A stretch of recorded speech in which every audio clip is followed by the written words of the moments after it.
पापा, मेरे दोस्त ये कहते हैं भगवान होते हैं या ना होते हैं, मैं कैसे मानूं? लॉजिक क्या है इसके पीछे? मित्रों नमस्कार, हमारा नाम है हर्ष तिवारी और आध्यात्म जगत के चैनल रामायण बाय हर्ष तिवारी में हम आप सभी का बहुत बहुत स्वागत करते हैं। और आज की चर्चा का जो विषय है, एक प्रश्न है। जैसा कि आपने इस वीडियो के प्रारंभ में एक प्रश्न देखा, तो जहां हमारी बिटिया हमसे पूछ रही है कि पापा भगवान होते हैं या नहीं होते हैं, ये कैसे मानूं? क्योंकि मेरे जो फ्रेंड्स हैं, मेरे जो दोस्त हैं, वो मुझसे कहते हैं बार बार कि भगवान है या नहीं है, इसका लॉजिक क्या है, क्या प्रूफ है कि भगवान है या नहीं है। तो फिर मेरी उनसे कई बार बहस हो जाती है। तो हमने हमारी बेटी को जो उत्तर दिया, उस उत्तर को आज सार्वजनिक करते हैं, क्योंकि ये जो समस्या है कुछ दिनों से देखी जा रही है, कुछ वर्षों से, कि कुछ ऐसे नकली धर्माचार आ गए हैं जो सब लोगों को बरगला रहे हैं कि हर बात का प्रमाण मांगो, बिना प्रमाण की कोई बात स्वीकार मत करो। तो इस कारण ये प्रश्न पूछा जाने लगा। छोटे छोटे बच्चे भी आजकल ऐसे धर्म गुरुओं के फॉलोअर्स हैं, तो प्रमाण मांगते फिरते हैं जगह जगह। तो हमारी बेटी को हमने जो उत्तर दिया, हमने सोचा कि इस वीडियो के माध्यम से ये पब्लिक की जाए वो बातें, कि ताकि जब भी ये प्रश्न उठे कि भगवान होते हैं या नहीं होते हैं, इसका क्या लॉजिक है, कि भगवान होते ही नहीं है यदि कोई व्यक्ति ये भी कहता है, तो उसको किस ढंग से बताया जाए कि भगवान होते हैं या नहीं होते हैं। अब इस वीडियो की शुरुआत ऐसे करेंगे, क्योंकि ये लॉजिक मांगा है कि भगवान होते हैं या नहीं होते हैं, लॉजिक क्या है, कोई साइंटिफिक प्रूफ की बात हो रही।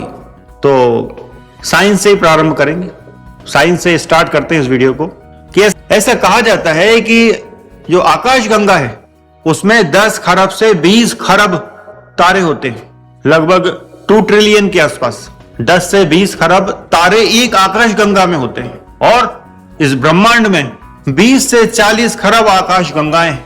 एक आकाश गंगा में कितना अनुमान है वैज्ञानिकों का, कि लगभग 10 से 20 खरब तारे होते हैं। खरब यानी 100 अरब का एक खरब होता है, 100 करोड़ का एक अरब होता है, और 100 अरब का एक खरब होता है। ऐसे 20 खरब तारे हमारी गैलेक्सी में है। कुछ लोग इसकी संख्या ज्यादा भी बताते हैं, वो 30-40 खरब तक ले जाते हैं।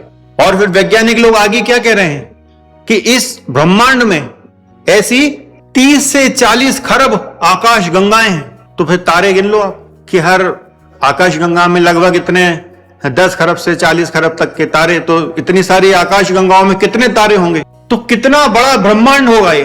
अब ये सोचने वाली बात यह है कि इतना बड़ा ब्रह्मांड है तो कोई उसको चलाने वाला भी होगा, और किसी शक्ति ने इस ब्रह्मांड का निर्माण भी किया होगा। किसी ने तो बनाया होगा इस ब्रह्मांड को, जिसके हम लोग छोटे मोटे भाग हैं, हिस्से हैं। इस ब्रह्मांड में तो हमारी कोई हैसियत ही नहीं है, क्योंकि अभी हमने खरबों तारे और खरबों आकाश गंगाओं के विषय में बोला, तो हम लोग तो चींटी के बराबर भी नहीं है, उससे भी करोड़ों गुना छोटी हमारी हस्ती है। लेकिन जिसने इस पूरे ब्रह्मांड को बनाया है, कोई शक्ति तो होगी, और वो शक्ति कितनी विराट, कितनी महान, कितनी शक्तिशाली शक्ति होगी वो, जो इतने बड़े ब्रह्मांड का संचालन करती है, जिसमें कहीं कोई गलती नहीं होती है। उसी शक्ति को तो हम भगवान ईश्वर कहते हैं। उसी को सनातन धर्म में ब्रह्म कहा गया है, कि जो ब्रह्म है वही इस सृष्टि का उत्पन्न करता है। ये सारा जगत जो है, सारे ब्रह्मांड जो है, उनका जो निर्माता है वही ब्रह्म है। अब फिर ब्रह्म इस प्रकृति के कार्यों के लिए जब विभाजित होता है, अपने रूप को बांटता है, तो 3 भागों में बांटता है, ब्रह्मा, विष्णु और महेश। ऐसी हमारी सनातन संस्कृति कहती है। तो आपने एक बात देखी कि जब इतना बड़ा ब्रह्मांड है, तो उसको चलाने वाली शक्ति तो कोई ना कोई तो है, उसके नाम कोई भी हो। हम लोग भगवान कहते हैं, ईश्वर कहते हैं, कुछ ब्रह्म कहते हैं, कुछ लोग कुछ और शब्दों में उनको पुकार सकते हैं, लेकिन शक्ति कोई ना कोई तो है। एक बात तो ये हुई कि कोई ना कोई शक्ति है जो इस ब्रह्मांड को चला रही है। अब दूसरी बात पर आते हैं।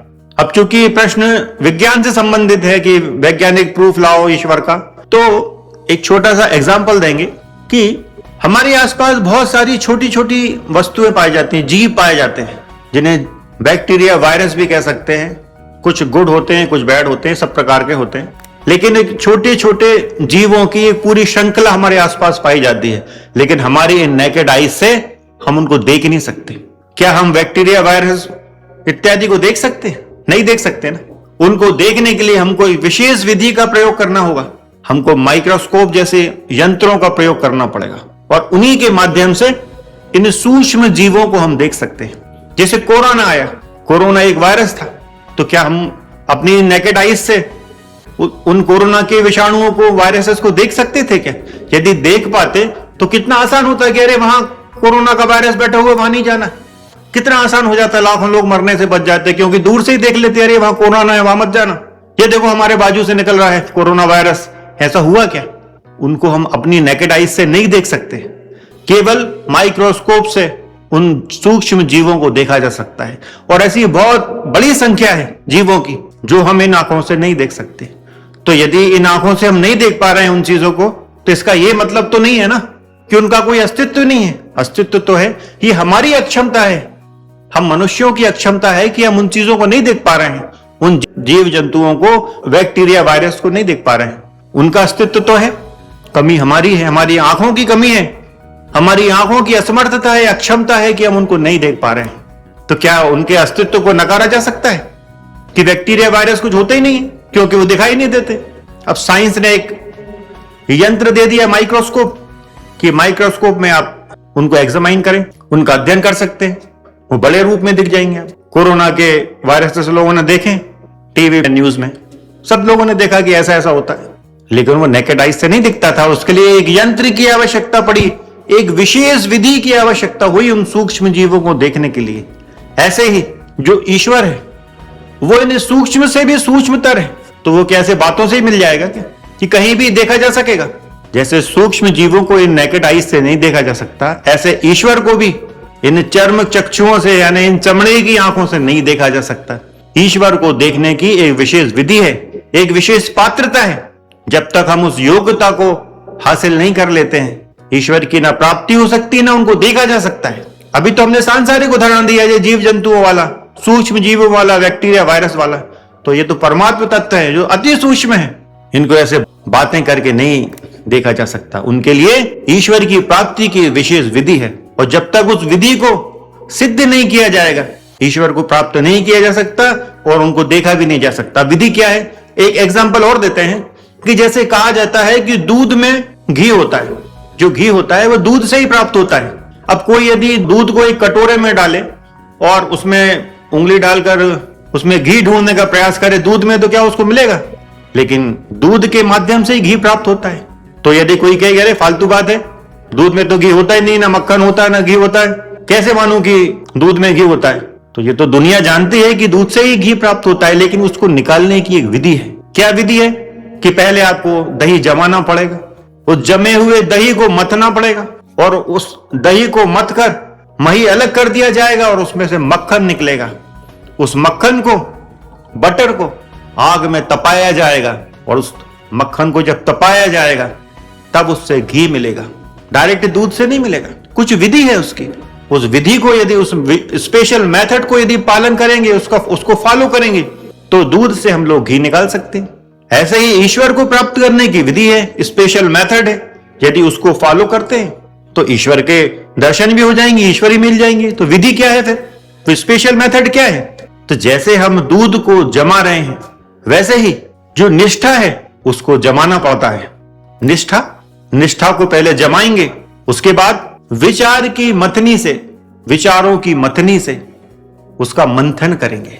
उस विचारों की मथनी से वैराग्य का माखन निकलेगा, वैराग्य का मक्खन निकलेगा, और उस वैराग्य के मक्खन को जब तपस्या द्वारा तपाया जाएगा तो उससे परमात्मा स्वरूप घी प्राप्त होगा।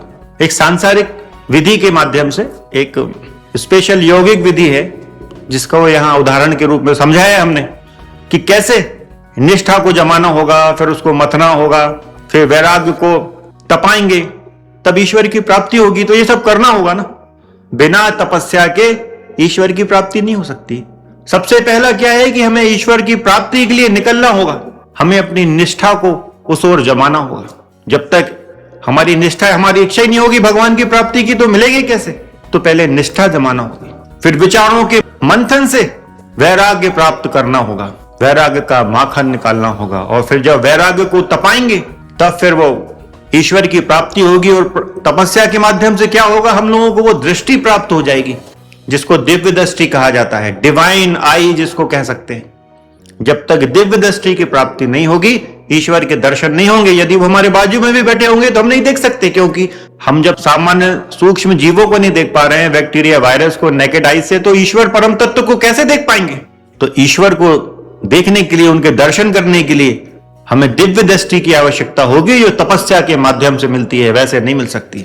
अब थोड़ा सा आध्यात्म में यदि जाएं तो कुंडलिनी जागरण के माध्यम से दिव्य दृष्टि की प्राप्ति होती है। ये जो भौतिक शरीर है हमारा, ये जो फिजिकल बॉडी है हम लोगों की, इसके अंदर एक डिवाइन ह्यूमन बॉडी भी होती है, जो एक दिव्य देह होती है। उस दिव्य देह में कुछ ऐसे सेंटर्स हैं, पावर सेंटर्स, जिसमें एनर्जी का आवागमन होता है। इसमें 7 चक्रों को महत्वपूर्ण माना गया है, मेन माना गया है, जो रीढ़ की हड्डी में पाए जाते हैं, मेरुदंड में पाए जाते हैं, जो मूलाधार से सहस्त्रार तक में 7 की संख्या में होते हैं। जब इन चक्रों की जागृति तपस्या के द्वारा कर दी जाती है, साधनाओं के द्वारा इन चक्रों की जागृति हो जाती है, तब कुंडलिनी जागरण होता है। तो कुंडलिनी जागरण जब पूर्ण रूप से हो जाता है, जब पीयूष ग्रंथि जागृत हो जाती है, जब आज्ञा चक्र जागृत हो जाता है, pituitary gland and pineal gland ये दोनों एक्टिव हो जाती हैं, तब व्यक्ति की तीसरी आंख खुलती है, जो आज्ञा चक्र का जागरण माना जाता है। वही दिव्य दृष्टि की प्राप्ति मानी गई है। और जब वो साधक को दिव्य दृष्टि प्राप्त हो जाती है, तब फिर वो ईश्वर के दर्शन कर सकता है। अब ये साधना जो है, या तो ज्ञान मार्ग के द्वारा हो सकती है या भक्ति मार्ग के द्वारा हो सकती है। 2 मार्ग है, इनमें से कोई भी अपना सकता है कोई व्यक्ति, लेकिन बिना साधना किए, बिना दिव्य दृष्टि प्राप्त किए ईश्वर की प्राप्ति नहीं हो सकती। तो ये हमने आपको कुछ उदाहरण के माध्यम से बताया। ईश्वर है, आपके अंदर ही विद्यमान है, लेकिन चूंकि आप समर्थ नहीं है, आप में सामर्थ्य नहीं है उस ईश्वर तत्व के दर्शन का, इसलिए आप नहीं देख पा रहे हैं। जब आप साधनाओं के माध्यम से दिव्य दृष्टि प्राप्त कर लेंगे, अपनी पात्रता विकसित कर लेंगे, तो ईश्वर आपके सामने प्रकट हो जाएंगे। इतना सा विज्ञान है बस। एक विज्ञान सांसारिक है, ईश्वर की प्राप्ति का जो विज्ञान है वो थोड़ा दिव्य है, डिवाइन है, लेकिन साइंस वो भी है, वो भी एक प्रक्रिया है पूरी। उसमें पूरी स्पेशल मेथड को फॉलो करते हुए ही उस परम तत्व तक पहुंचा जा सकता है। तो ईश्वर तो है, प्रतिपल आप में विराजमान है, बस उस पात्रता को विकसित करने की आवश्यकता है, उन विशेष विधियों के प्रयोग की आवश्यकता है, जिसका नाम है साधना। तो अब कोई भी ये प्रश्न उठाता है कि ईश्वर तो होते नहीं है, क्योंकि मैं जब देख नहीं सकता हूं तो कैसे मान लूं, तो उसको ये वीडियो बताओ। कैसी बहुत सी चीजें हम नहीं देख पाते हैं, लेकिन उनका अस्तित्व होता है। तो ईश्वर, यदि हम लोग हैं, हमारा अस्तित्व है, तो ईश्वर का भी अस्तित्व है, क्योंकि ईश्वर का अस्तित्व हम लोगों के अस्तित्व से जुड़ा हुआ है, क्योंकि हम लोग भी उस परम सत्ता के अंश हैं। ईश्वर और हम लोग अलग अलग नहीं, उन्हीं से उत्पन्न हुए, एक ही सत्ता के हम लोग भाग हैं। अंश और अंशी जो हैं एक ही है। कभी प्रभु हमें अलग कर देते हैं तो हम अलग हो जाते हैं, उनमें जब लीन हो जाते हैं तो उन्हीं में मिल जाते हैं। अब ये थोड़ा सा गूढ़ता में चले गए, लेकिन सामान्य बात जो है हमने आपको समझा दी है कि यदि कोई कहता है कि ईश्वर होते या नहीं होते, क्या लॉजिक है, तो उसको ये लॉजिक दे दिए जाए। ऐसे अनेक एग्जाम्पल्स, लॉजिक्स दिए जा सकते हैं, अनेक लॉजिक दिए जा सकते हैं, 2-3 हमने दिए। तो इस विषय में आज इतना ही, फिर किसी अन्य विषय पर किसी अन्य वीडियो में चर्चा होगी। तब तक के लिए अनुमति दें। जय सिया राम, जय जय श्री सीताराम। राम राम राम राम।